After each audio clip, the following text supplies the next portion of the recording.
the Colin Dangaard Show. I'm your co-host, Jared Williams, and without further ado, I present to you the man, the legend, internationally renowned reporter, columnist, Colin Dangaard. Take it away. What's up? Jared, what are you doing here?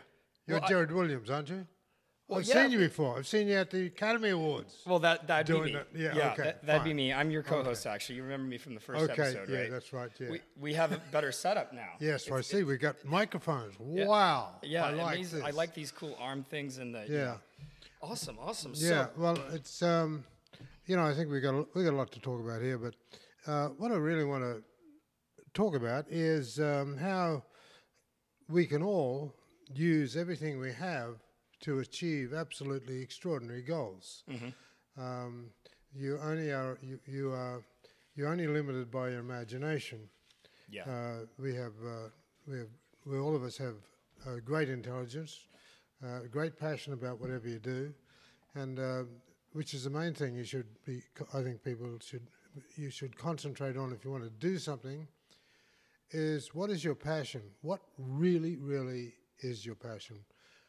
And concentrate on that. If you are working with your passion, you're really not working. You're having fun. I was, as Jared says, I was a journalist for many, many years, and at one point was the highest paid print journalist in America, and I enjoyed it a lot. I enjoyed the money, I enjoyed the accolades, I enjoyed flying around the world first class and sopping up everybody else's money. It was a great thing. But was it very original? You had told me at one point that, let me just see here, celebrities were like corn stalks in a field waiting to be harvested. Exactly right. I didn't really become friends with any celebrities, and quite a few of them sued me, but that was okay too. I didn't take any offense to that. Are we allowed to talk about that? Yeah. Oh yeah. Frank Sinatra, bless his heart, he sued me for $20 million, and he lost, and he sued me again, and he lost that too. Yeah. But didn't you find him in your elbow later on in a dream?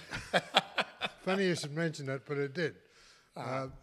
Frank had he had something wrong with his left elbow, and I remember doing an interview with him once, and he was very conscious of this left elbow. And I said, "What happened to your elbow?" And he says, "Nothing."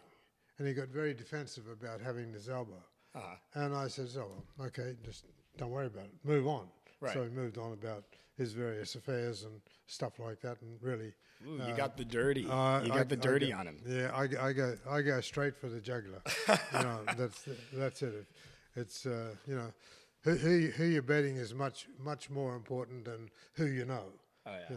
He's singing like, "That's life. That's how it's got to be." Oh God, Colin Dangaard's here. What am I going to do? Yeah, but where's my publicist? But anyhow, I had a dream recently. Actually, it was the funniest dream. I was dreaming about Frank Sinatra, and I was in my dream. I was poking fun at his elbow, saying, "Yeah, well, how'd you get that elbow? Leaning on bars or something for you put your elbow out, drinking martinis." And so, anyhow, next morning I woke up, and I didn't realize it, but my left elbow was paining like crazy. I thought, did I hit my elbow? And I think, this is the strangest thing.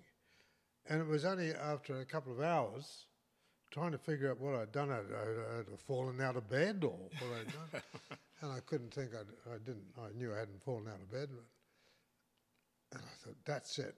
Cranky Frankie has got my elbow. Cranky Frankie. Was he cranky? Was he a cranky guy? Oh yeah,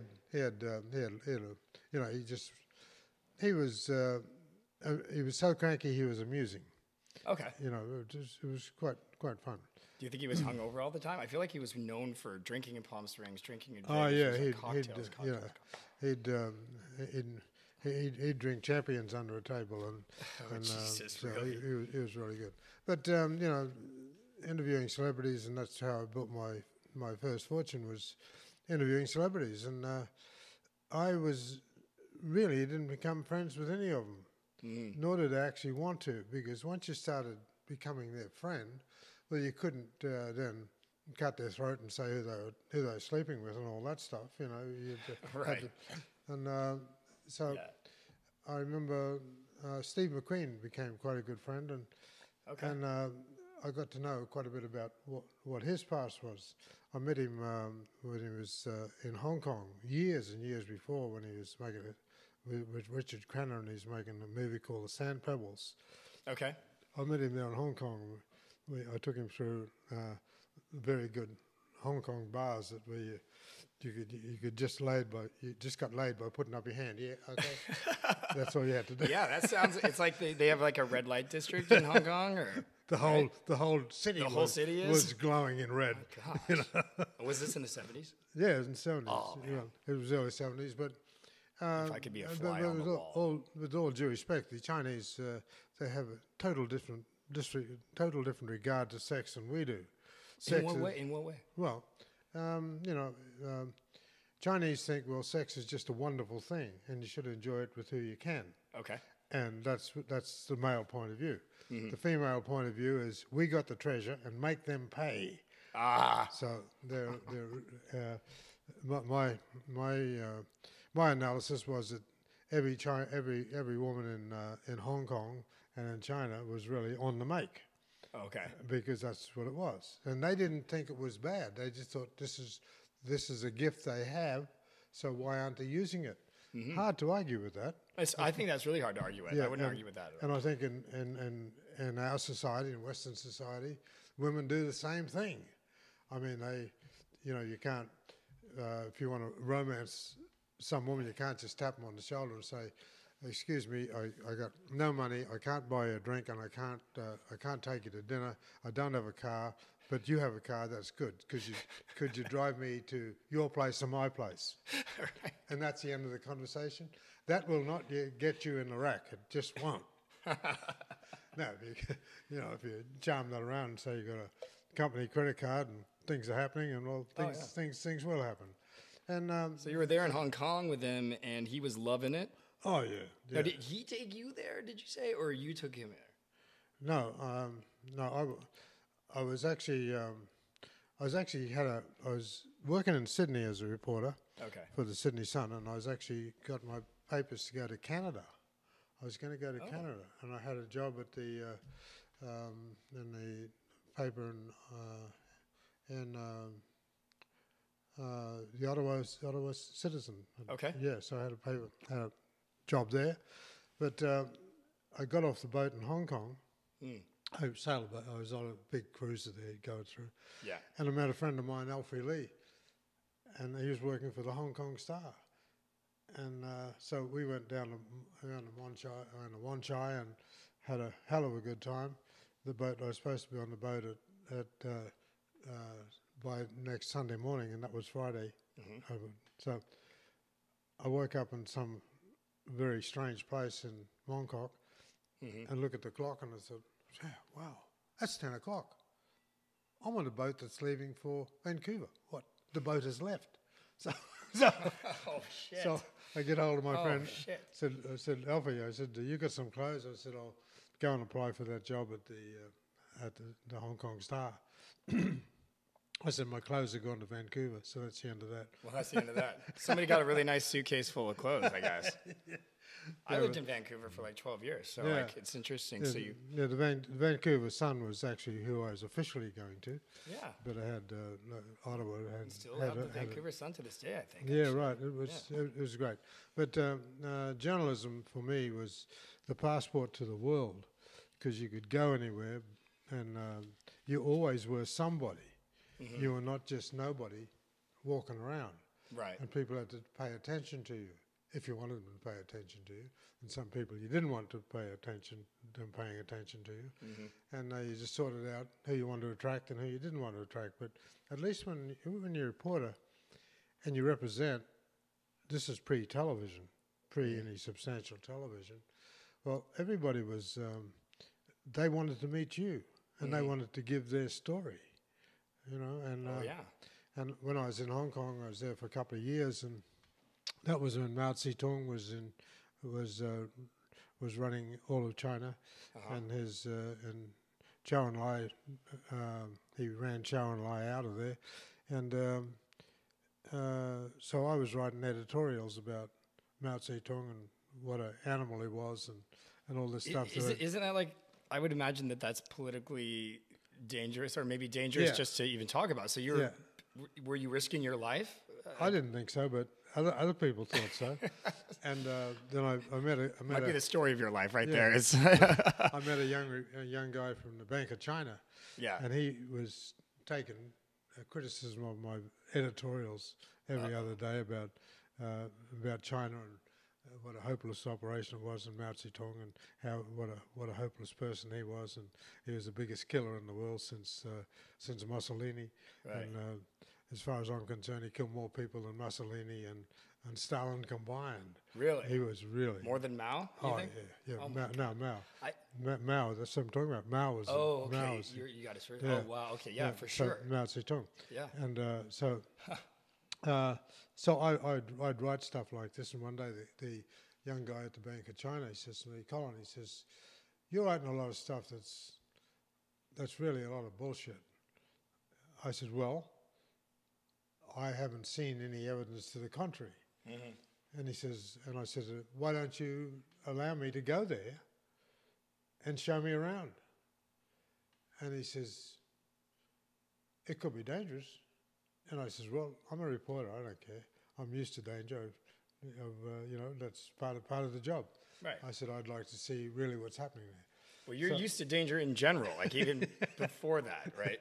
So no stranger to danger. So I got on a train with my then wife Kay, who she had a faux fur jacket, and she had long blonde hair, and she looked pretty stunning.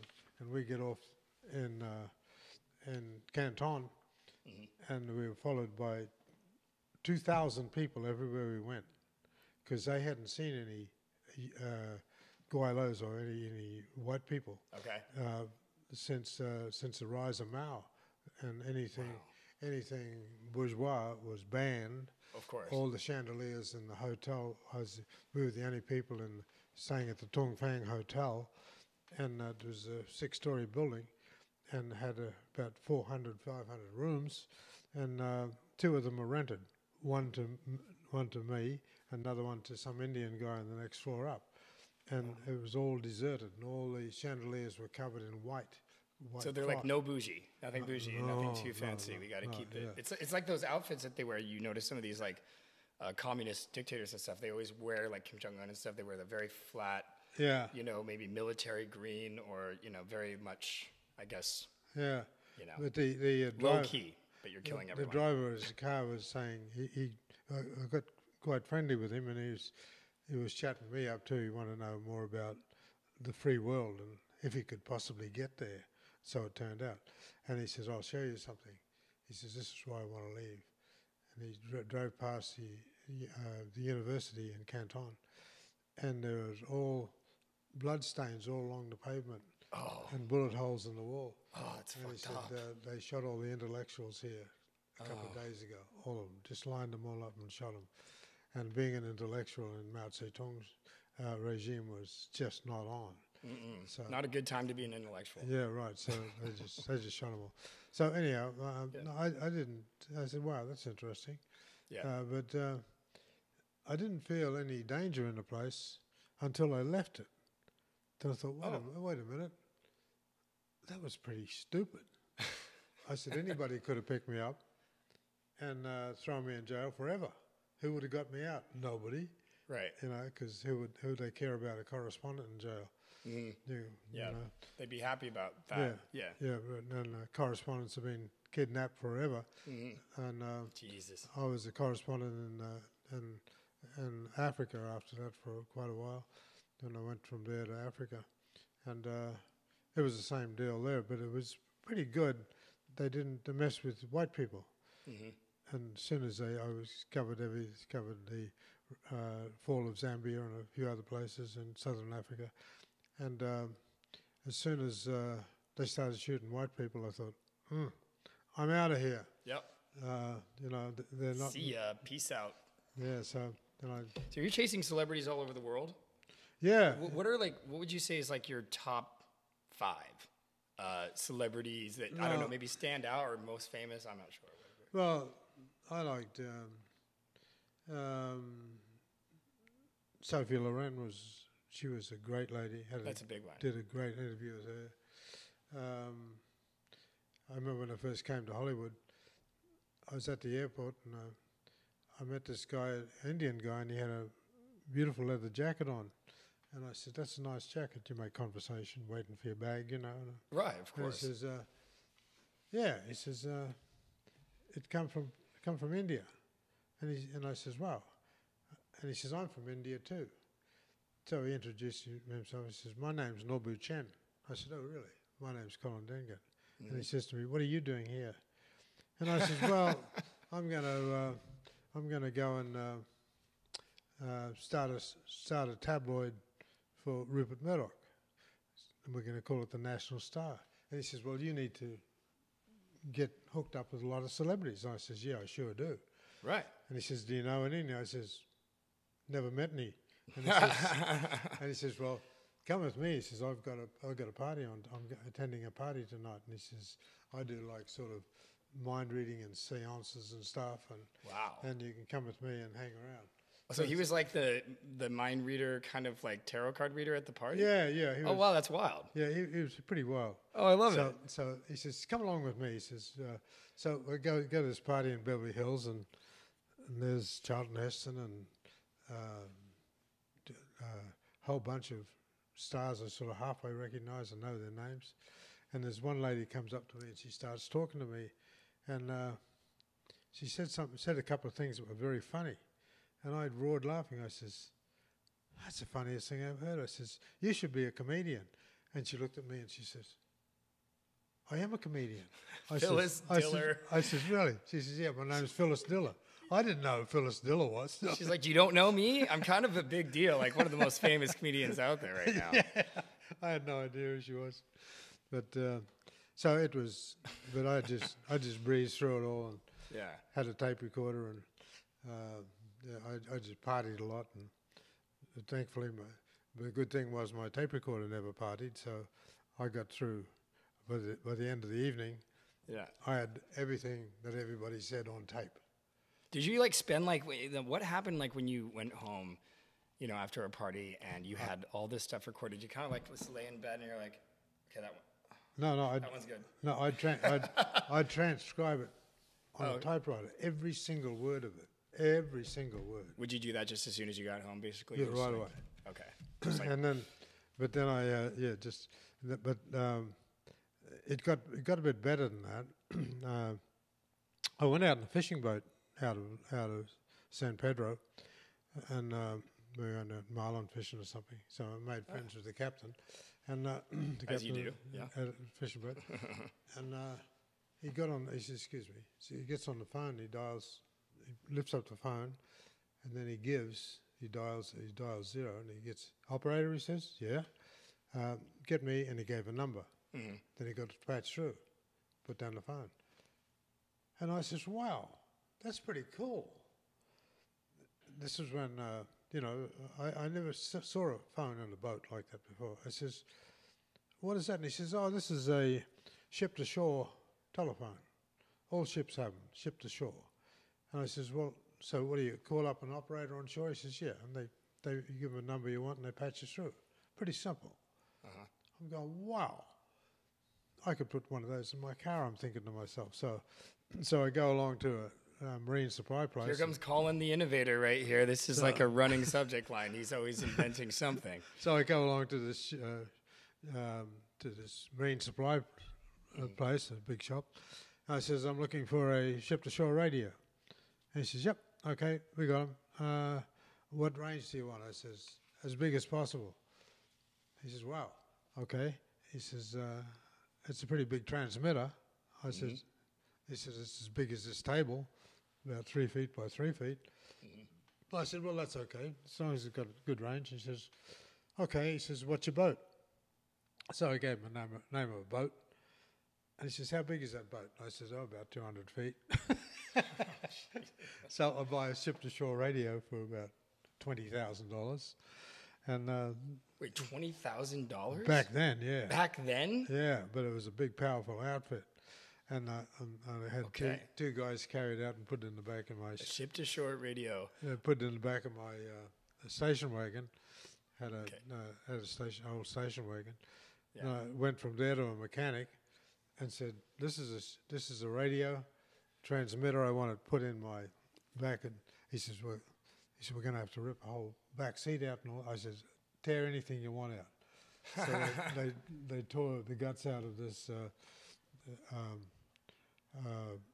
van. It's a station wagon. Mm-hmm. It's a Oldsmobile station wagon. It's a big, powerful thing, and put the transmitter in it. Had the cell phone right there in the front on the console, mm-hmm.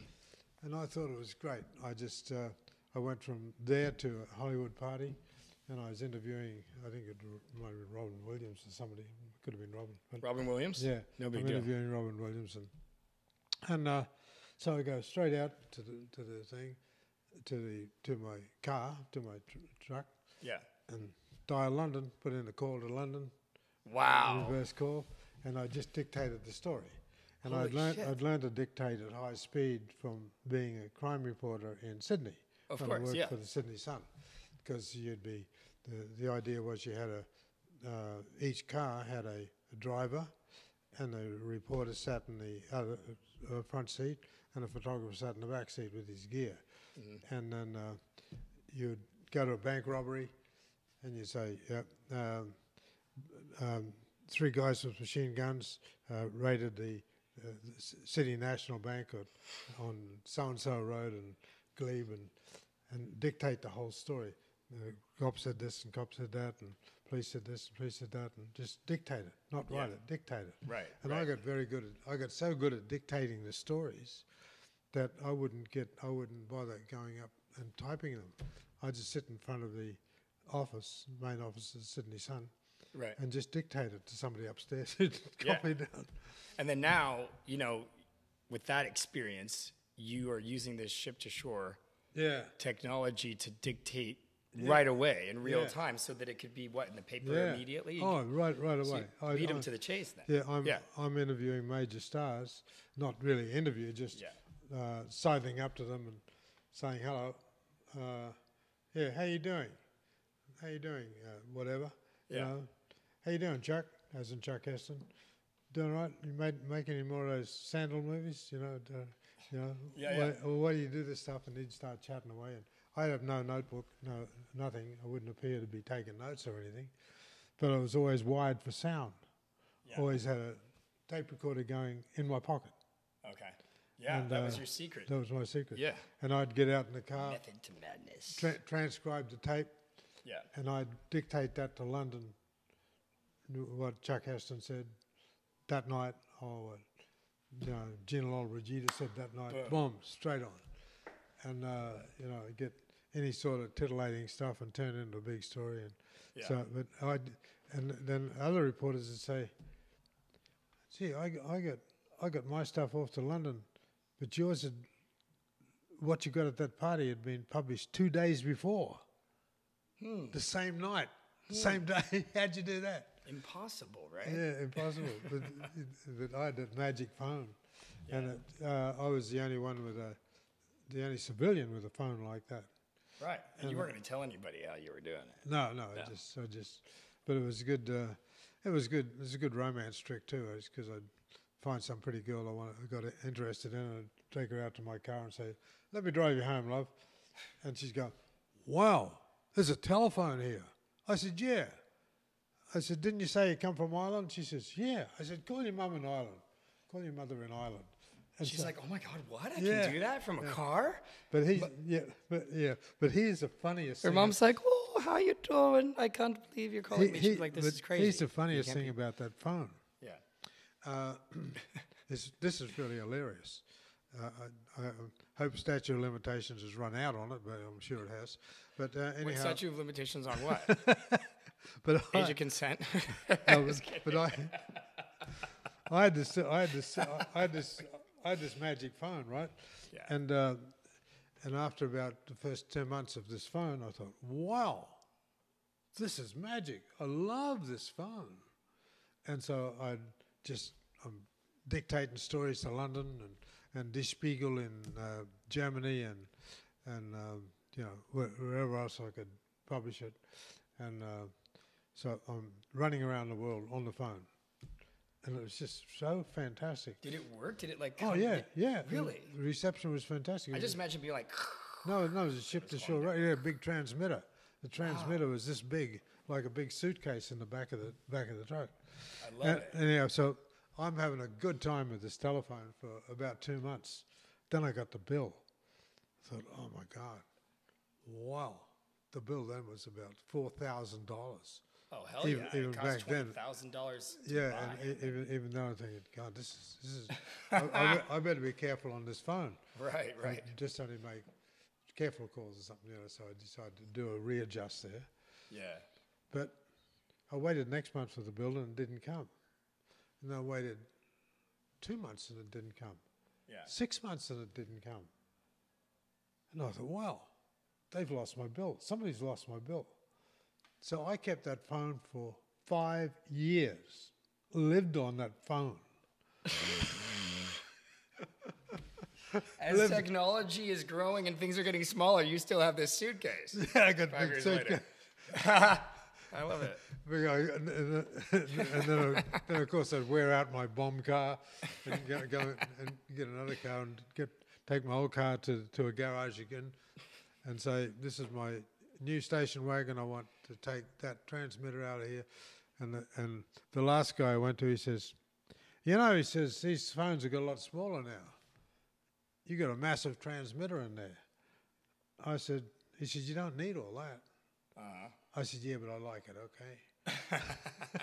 It was totally off the rails. It was an unaccounted phone. That's crazy. And that launched my career unbelievably well. Yeah. They're telling you that technology is getting better and there's smaller options, and you're like, no, I like it. Yeah, I like that big old case. And they said, well, okay, we'll take it out.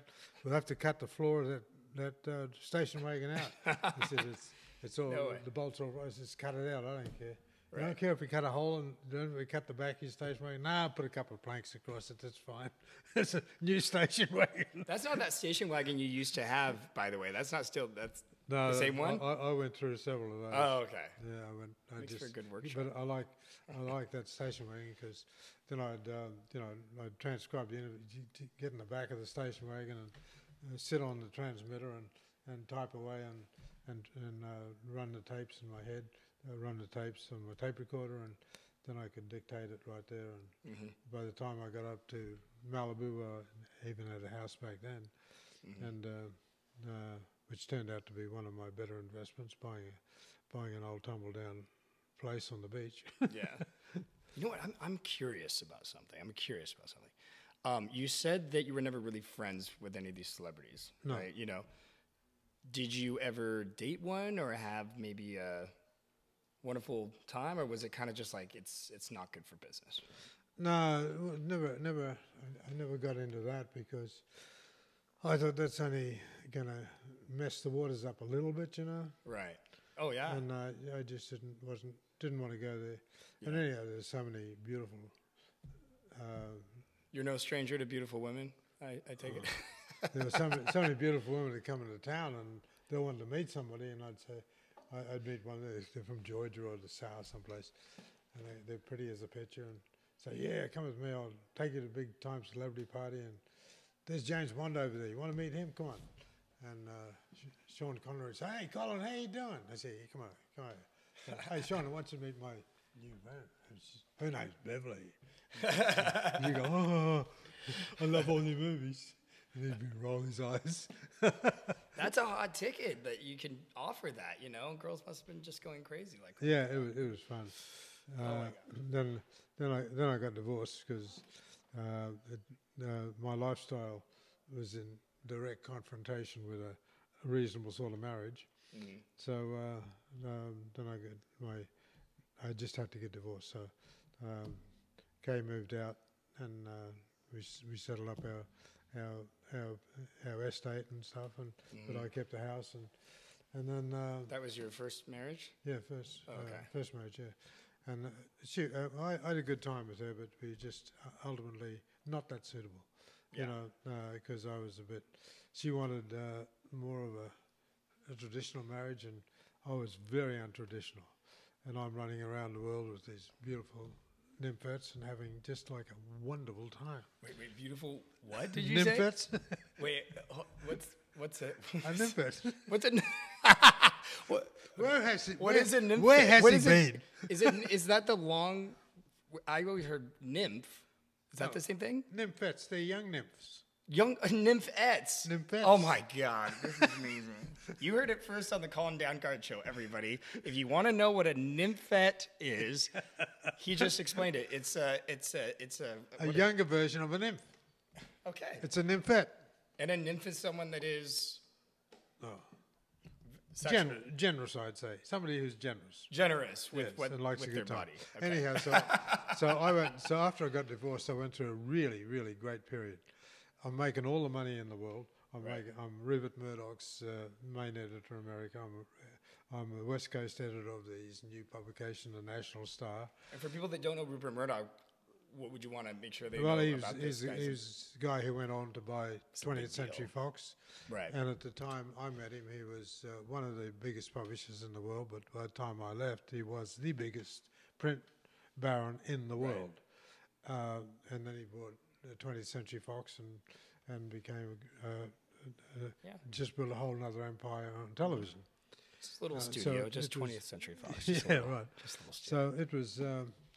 I just said it was a very interesting time. You couldn't go wrong, really. And America in the 70s was flying. You know, we put a man on the moon in the 60s, and everything was happening. When I first came to America in 1969, I couldn't believe the wealth that people had compared with the rest of the world. And by that time, I'd visited and worked out of over 30 countries. But I waited till I was 27 before I came to US because the Vietnam War was on. And if I came here before that, they just might send me off to Vietnam, which I had no interest in going. Not at least as a soldier. Oh, of course not. Yeah. But I went there and partied a bit. And that was Vietnam. Yeah, so it was an exciting time to come to America. And the wealth was just unbelievable. I couldn't believe that when I wanted to come to America way back when I was a kid, because I used to get my Uncle Fred on the cattle property, he'd somehow get copies of the Saturday Evening Post. And they had centerfolds, big centerfold of these cars, Lincoln Continentals and all of that. And they were huge things, long. They were like a bus, long as a bus. And I thought, I want to go to the country that's got those cars. I want to be that, you know. Big gas guzzling. Yeah. You know. Yeah. Bigger is better. So that's when I got to America. That was the first car I got, a gas guzzling Lincoln Continental, big white thing. It was great. You could only park it in truck stops. They're huge. I like Lincolns and Cadillac. I'm a Cadillac guy. Yeah. Actually, you know that. Yeah, well, you've seen my. I thought they were good. It's a boat. Yeah. Yeah, it's. But you know, was there like when you say the wealth is like the division between like the poor and the wealthy, it was like wide? No, there was no. Or you're just saying most people could afford. I didn't see any division of wealth there. Oh, great.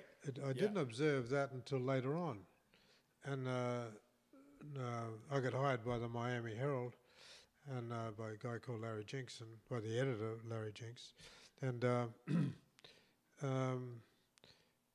I'd waited outside until his secretary wasn't watching, and when she went to the washroom or something, I dashed straight in. Went straight in his office, put my hand across his desk and said, "G'day, I'm Colin Dangaard. I'm a journalist from Australia." He goes, "Yeah? What are you doing here? How'd you get in here?" I said, "I came through the door." and I says, "How do you think I came in?" And he says, "Well, you're obviously in America." And I says, "Yeah. How'd you get here?" I said, "I sailed a boat here." "You sailed a boat here?" "Yeah, I sailed a 34-foot catch from Africa." "You did? Sit down."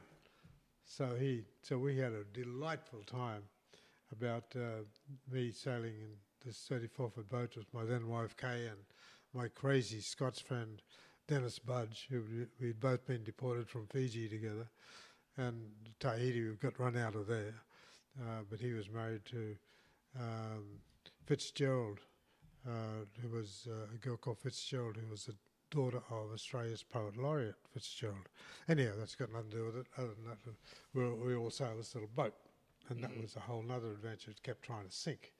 Anyhow, so I'm telling Larry Jinks about this, and he's regaled with the stories of the high teas. He says he's got a yacht out in Biscayne Bay out there, and I bet. a little boat. And he said, I just don't believe that. And he says, and you had no motor? I said, yeah, we had no motor, no radar. Yeah. Just our chart was a centerfold from a Saturday Evening Post. That was what we used, and we had a compass, you know. So he was just amazed with it. So anyhow, he hires me, and then he introduces me to the sub-editor who's giving assignments, and he obviously doesn't know what to do with me. And he doesn't much like me either, as I can see. Does anybody ever know what to do with you? And just then Larry Jinks walked by and he says, I'm glad you met Colin. He says, he's our new reporter. And he's been all over the world. He's been in Africa. He just sailed a boat from Africa. Da, da, da. Mm-hmm. And this guy rolls his eyes and he just wants to get rid of me. But, and I says, and I could see his trepidations about me. And I says, I got an idea for a story. And he says, good. He says, because I don't. and I said, just need a photographer. Yeah. And it was July 3. And I went out and one of the things I had done coming across, sailing that boat across the South Atlantic, was that I'd pretty much memorized the Declaration of Independence and studied it. And there's a good couple of paragraphs in there that says basically, if you don't like the government, throw them out, get a new government, you know. Right. Yeah, that's what it says. And so I made up a petition with those several paragraphs at the top of it, and I took it on the streets of Miami. And this is during the Cuban Missile Crisis. Mm-hmm. And so Americans were very, very suspect about any foreigners. Mm-hmm. And here I am, a raving-looking foreigner. So I'm asking to sign this. Could you read this and sign this petition? Mm-hmm. And a few of them called it commie junk, and only 30%. Commie junk. And only 30% of the people recognised it. Yeah. As the Declaration of Independence. Only 30% recognised it, and I was shocked at this. I said, most people don't even read the Bible or read the Constitution or the Declaration of Independence. So I was. But they know everything, though.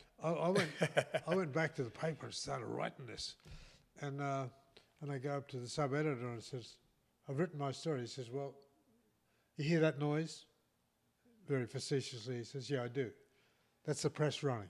He says, very good observation. It's running. It means it's not stopping, okay? So leave your story there. Right. And I says, well, you might want to have a look at it. He says, the day you told me what I should be looking at and not shouldn't be looking at, and just then Larry Jinks walks by, and he says, Colin, how you doing? Uh-oh. I said, yeah. I said, Freddie has just given me a great opportunity. I said, I've just written a good July 4th story. He says, well, I want to see that. A July 4th story? We don't have a July 4th story. We want a July 4th story. So you got out of that awkward situation. then he had to read it. And he was very angry at me, the sub-editor. But Larry Jinks got hold of it. And in July 4 came out, and there was my story all across the front page. Huge story. And I'd only been in the country then for about 5 days again. Oh my God! And I thought, wow, it's pretty incredible. Yeah, 5 days. Yeah, and you have the biggest story. Biggest story. What? And I've got people. Nonsense. New York Times sent a reporter down. They're all coming to meet this reporter who broke this incredible story. Yeah. And I couldn't believe that everybody thought it was incredible. Just like asking people to sign the Declaration of Independence. I thought, what country am I in? Cuba? So, but anyhow, that made my name very big time. Mm-hmm. But then I did have a problem. Larry Jinks said to me a month later, he says, Colin, he says, I've got a bit of a problem here. Uh-oh. I says, yeah, what's that? And he says, well, you know, I was a bit hasty in hiring you. I find out from personnel that you're not legal. Oh, shit. I says, oh, really? I didn't even ask. I didn't even think to ask you about No. that part. I just was like, No. you know. And he says, you're not legal. He says, I'll have to unhire you. And I says, okay. Well, what do I got to do? He says, we'll talk to our corporate attorney and see what we can do. So I talk with him, and he directs me to immigration. So I go to immigration, and they're shocked that I'm working in America. They says, well, this is illegal. What you're doing is illegal. Because you had already started working. Yeah. And I kind of did that once innocently took a copy of the Declaration of Independence story to the immigration office. I said, here's my story. That's throwing the book at them, They isn't says, it? well, that's just what you shouldn't be doing. That's no good. I said, what'll I do? They said, leave the country immediately. Oh, shit. And I says, really? Yeah. Where should I go? Anywhere you like, but you got to leave here. You're illegal. Oh. And if you press any more about that, we'll have to take action. But right now, you're working illegally. You're in the country illegally. And so I said, okay.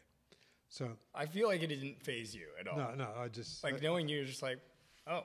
So okay. I said. So I can go anywhere to any other country, but not this one? I go to Larry Jenks and says, well, that didn't work. I have to leave. He says, that's okay. He says, where you got to go? And I says, Australia or New Zealand, one of the two countries. Right. And apply to immigrate here. He says, well, okay, we'll hold a job for you. Go and do that. We want you here. He says, you're very unusual. He says, we like the way you operate as a reporter and your imagination and stuff. He says, we want you here. I says, fine. Well, yeah, you proved yourself in 5 days. I mean, this guy wants you back. But did you have to go back to Australia? Yeah, I had to go back to New Zealand. Okay. And apply to immigrate. But while I was in New Zealand, of course, I'm looking for a job. So I applied for a job at the New Zealand Sunday Times. Who the editor's name was Frank Hayden. And he was on pretty shaky ground, as it turned out. He was a heavy drinker, and the paper wasn't doing that well, and it turned out that people didn't like him. So you saw an opportunity. So I became the editor within a couple of months. I'm now the editor of the Sunday Times, and I'm as happy as hell. The publishers get a house for me, and I've got a car and a driver, and I've got a big salary, and I'm thinking, wow, this is fantastic. And then one day I get a call from the American Embassy in Wellington saying, you Colin Dangaard? And I says, yeah. I'm thinking, oh, I must have caught up with something on me. I said, yeah, I'm Colin Dangaard. I'm expecting some bad news. Mm-hmm. And I says, well, your green card has been accepted and it's here for your pickup. My green card to go to America? They says, yes. Nice. I said, wow, okay. So I said, thank you. So I'm sitting there thinking, wait a minute, I just got the biggest job. I'm the youngest editor of a national newspaper in the world. Right. I said, and I'm going back to a job as a reporter on the Miami Herald. Am I out of my mind? Is that not a step down, kind of? But yeah. So I'm thinking, this is not good. Yeah. Not good. So then I said, yeah, I've got to go to America. So I chose to come here, and it was then they got my whole job at the Miami Herald. Okay. And one of the first jobs I got there, wanted to be a feature writer. They said, yeah, well, Colin's a feature writer because he likes to write features, and he's a good writer. Right. Flattering me, but that was okay. I said, well, I'll accept any flattery, thank you. So I'm going with that. So I'm on a plane flying someplace out of Ocala somewhere, and I'm sitting beside this guy on the plane, and I says, what are you doing here? Where are you going? He says, well, I'm going to up to. I've just come from Ocala. This is very interesting up there, and I'm going up to Vernon, Florida. Vernon on the Georgia border. On the Georgia border. Vernon. And he says, I said, wow. I said, so you're out in Florida. Yeah. So I'm on the plane, Okay. And he says, yeah, I'm going to the Georgia border, race called Vernon. Uh-huh. And I said, why are you going there? He says, I'm an insurance agency. He says, yeah, it's a funny story. He doesn't know who I am. I haven't told him. He says, I'm just a guy sitting on the plane with him. And he says, yeah, he says, no, it's pretty interesting. He says, a bunch of people shooting off their hands and feet up there to claim insurance. He said, we even got a thing called a nub club. Can you believe that? Idiots. He said, oh, you know, they can't speak English, got no teeth, you know. And he's really, I'm going, wow. I'm going, this is a story. So, is that your story face? Is that the face you make when you know there's a great story? You're like, it's gonna be good. My eyes are rolling. So I get off the plane. Said to John Parkin, who was editor of the Tropic magazine for the Miami Herald. Yeah. I said, John, I'm going away for a week. He says, where are you going? I said, don't want to say, but I'm going to come back with one hell of a story. There you And go. he says, okay. He says, you're on. And he knew I This wouldn't. is like a movie. Yeah. So I go up to Vernon on the Georgia border, and sure enough, I find a group called the Nub Club. The Nub Club. The Nub. The Did Nub you just say Club. Nub Club? Nub Club. We went from nymphettes to Nub Clubs. I love it. What is it? Nub Club. Is that for people that are quadriplegic? Yeah, well, they blew off their hands and foot getting insurance. You know, so they're all limping around with one foot or one hand or something. And they'd have a meeting at the steakhouse. And there's a whole bunch of people. There's like 50 people in the room, missing an arm or a leg or a foot or something. Oh, did you give them a hand? All members of the Nub Club. So I'm having a good time with this. I'm wired for sound, of course, as usual, and I'm just walking around and like a tourist. I got a Rolleiflex camera hanging around my neck, and I love Rolleiflexes because they're a big box camera. Oh, yeah. And they shoot 2.25 square negative. So if you're 6 feet away from somebody and you've got the camera pointing at them, you've got a picture you can blow up the size of a painting, you know, easily. And you can just be like, hi. Yeah. No, Sorry, I already took your even. picture. I didn't ask you for permission. I just say, look over there, and I'd be clicking away. Oh, look at that. That's it, clicking away. You know, I just click. And so I get out of there, and I think, well, I've really got to go get some official comment on the Nub Club. So, and I'm dressed like I'm pretending to be an Australian tourist, and I got onto the Nub Club. I went to this bar where you didn't make yourself like a fake nub to fit in. No, I'm a tourist. I got the camera hanging around my neck, you know. Yeah. So I go to this bar where I start talking to the barman, and I'm talking to him about this Nub Club, and he says, yeah, he says, they're all crazy. He says, shooting off their hands and feet. Can you believe that? He thinks I'm just a dumb tourist, you know. I'm thinking, yeah, great. And I says, what do the medical people say about this? He says, well, matter of fact, he says, the doc's coming in here shortly. Oh. Doctor coming in pays Paul. He says, he does? Oh, I have a game with him. Mm-hmm. Is he any good? He says, yeah, he's very good. Uh-oh. So, and then 15 minutes later, in comes the doc. And I'm bouncing around, I'm poking around on the pool table, and the barman comes over and he says, "Oh, Doc, this is that Australian tourist I told you about, Colin." He says, "Oh, great." I said, "You play pool?" And I said to him, I'm baiting him on, I says, "Yeah," I says, "but I only play for money." He said, "I got no problem with that. What do you want to?" I said, "Well, let's have $10 on a black ball." So you're playing pool with this guy? Yeah. Then we start playing pool. And you're totally fine with putting money on the table? Yeah, I'm putting money, yeah. Sure. Yeah, he's like, hot. okay, this is serious. He's hot. They say you're really good? All right. Yeah, so you're really good, but I said, I'm really good. I didn't know you were a pool player. I know that you kick ass in ping pong. I saw that last night. You can still see that, like, when you win. This is Colin's house, by the way. But I think that the winner is the one that puts the ping pong ball underneath the thing, because I know that you were on that end, and Mara was on the other end. So, like, when I got up this morning and I saw on your side, it's just laid like that, I was like, he won. Anyway, but you're a great ping pong player, also pool player too. So yeah, what so happened? so the doc and I are playing pool, and he's quite good, and I'm quite good, but he was a tad better than I was, and that was okay. Right. I wanted him to. So he got the 8-ball, takes his $10, and I says, well, I'm sucking you in there a bit, Doc. Let's pay 20 for the 20 on the black ball. Yeah. He goes, you're going to lose. I said, yeah, well, I'm chalking up my cue, and I say, I just noticed a couple of guys out in the front there. One's missing a foot, and another guy's missing a hand. They're having a sort of conversation. I said, what's going on in this town?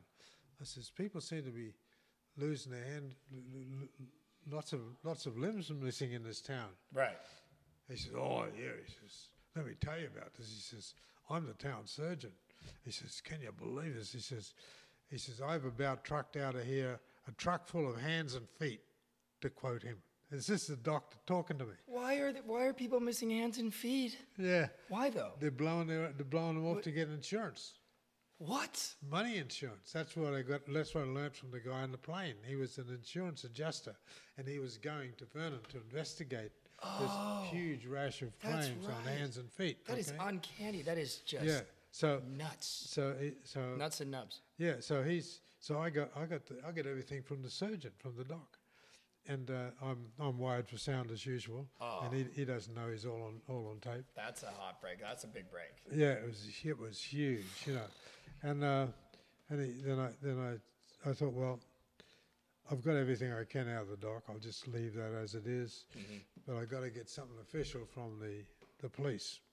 I got to go to the police and talk to them, and so I go down to the police station, in this little place on Vernon, on the Georgia border, and I walk into the sheriff's office, and it was like a scene out of a southern movie.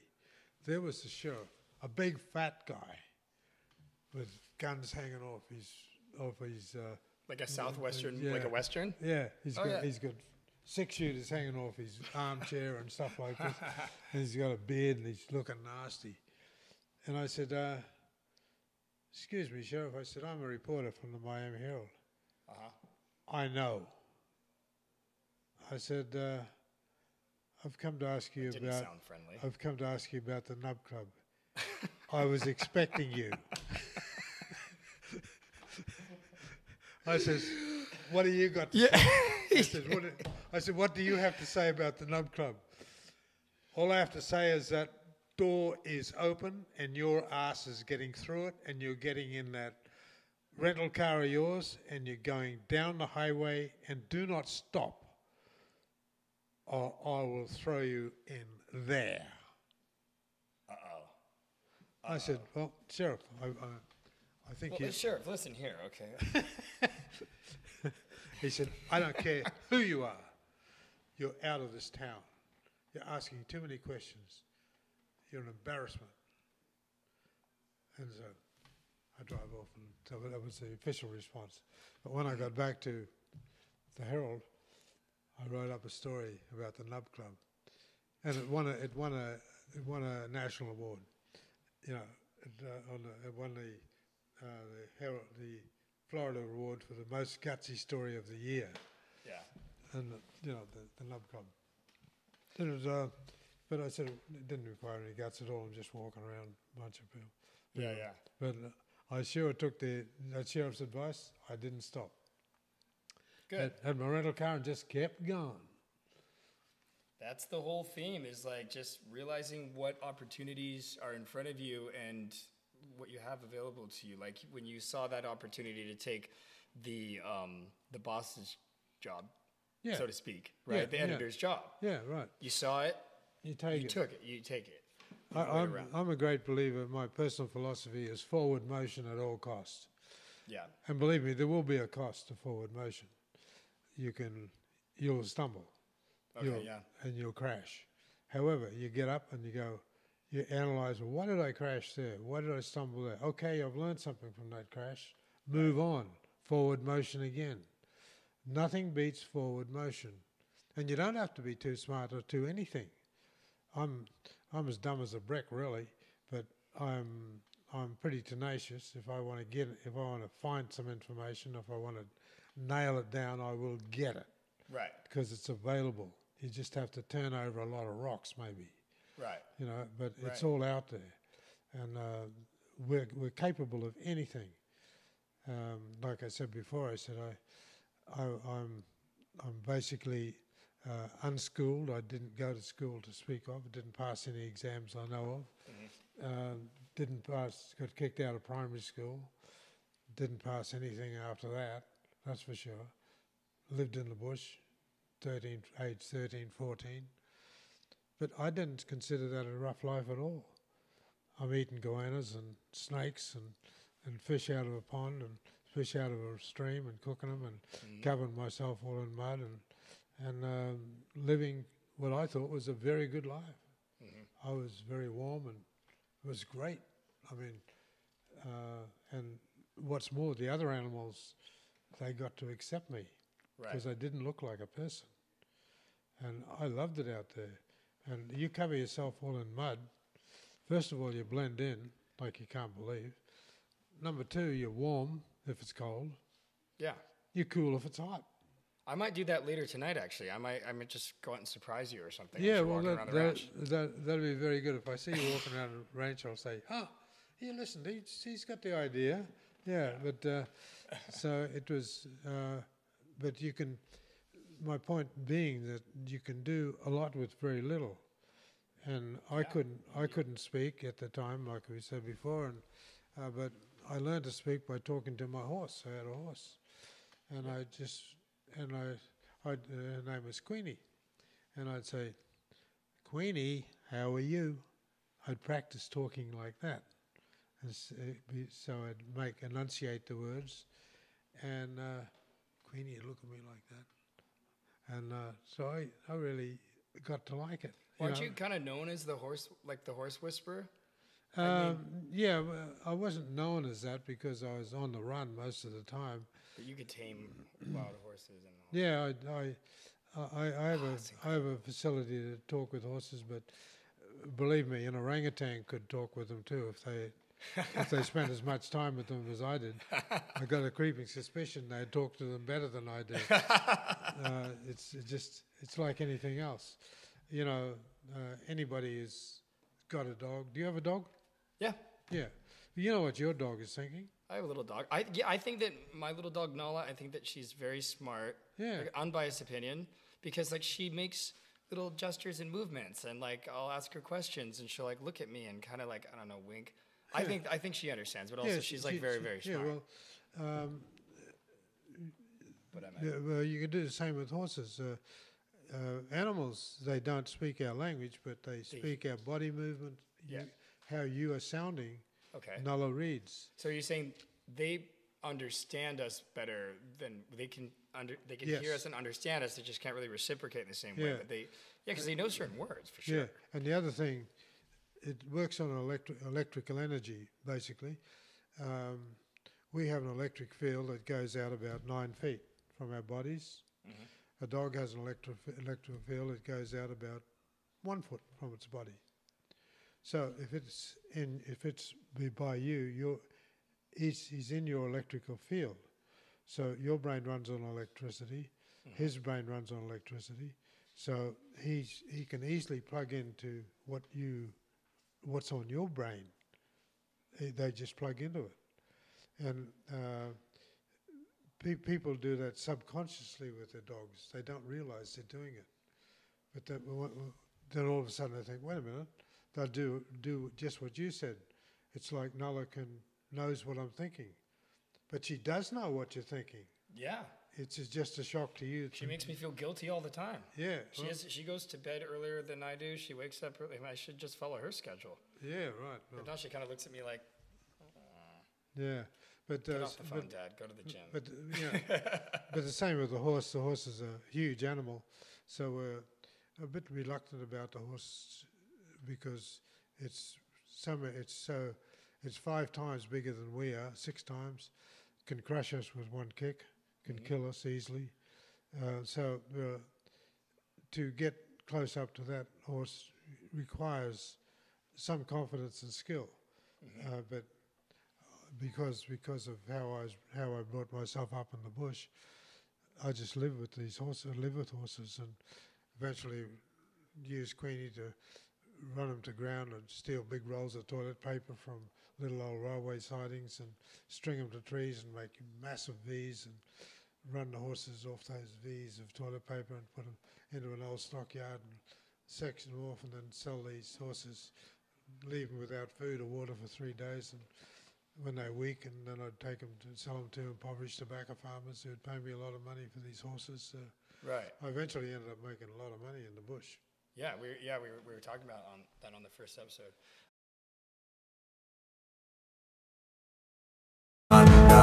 Young,